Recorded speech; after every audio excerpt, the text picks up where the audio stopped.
Uh, this cartoon, is political satire. That's how I see it. And, let me show you the bottom of it. It says, "Why let government drug your children?" And it's on the wall. It says, "Kids just say no to drugs." And the lady's saying, "Did you take your Ritalin today, kids?" They say yes. And we all know people that Ritalin is, a form of speed on the streets. It's a drug that people take, and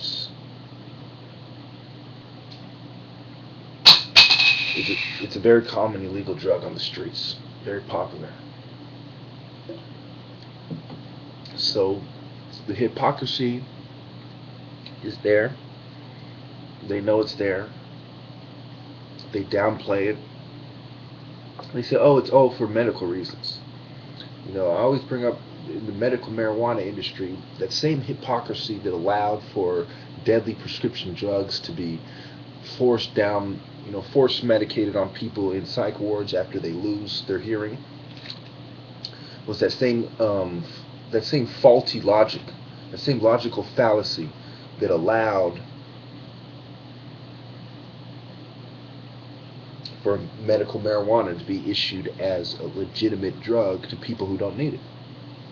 The people who actually need these kind of toxic drugs, and it's a better choice than not doing anything, might be a very, very small percentage of the population, not enough to make big profits.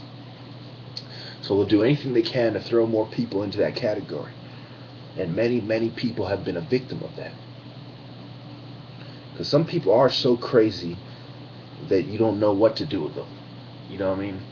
But at the same time, that is put on a lot of people because people don't understand people. You know what I'm saying? The same guy who goes out and kills a bunch of people, they'll compare somebody who acts angry to that guy, throws a temper tantrum to a serial killer who acts angry as well. You see what I mean? When it's not necessarily the same thing. We do not understand anger. Anger is a very complicated thing.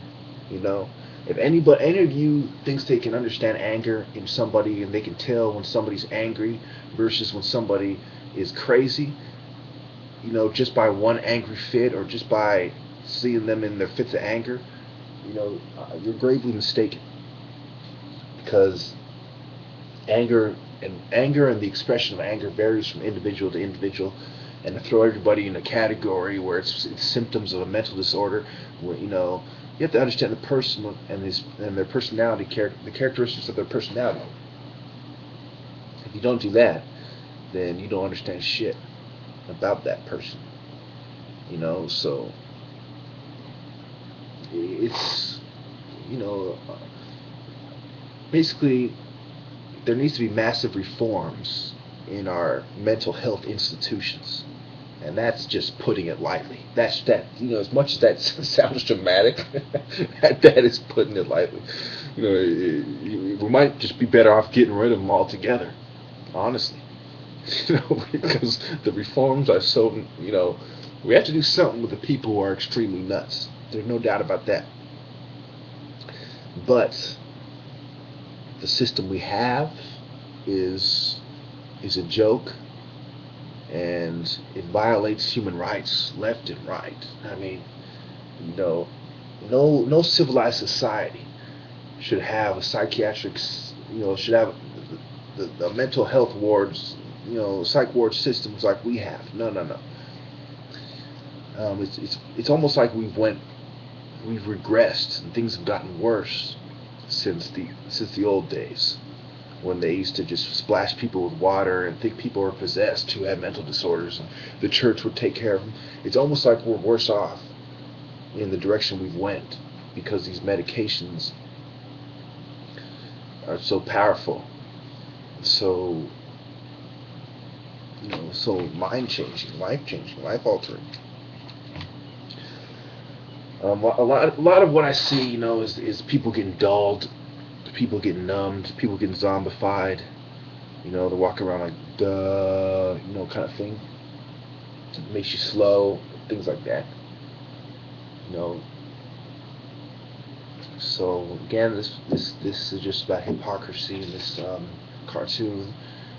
And it's important that I speak on all these things and explain these cartoons, and add some food for thought in all these videos, so you understand the bigger picture and start putting it together, and realize I'm not just somebody giving you this information. I'm somebody who's a victim of it myself.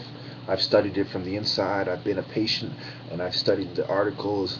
I've looked at it from every angle. Of course, I've considered the psychiatrist's point of view, and the articles they've written and things like that.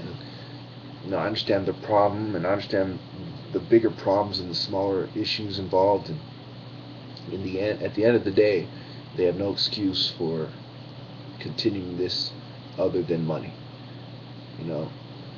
They care about their career, which is money, and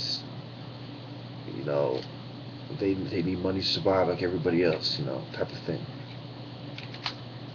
So I'm gonna leave it there, and I hope everyone understands that psychiatry is a fraud.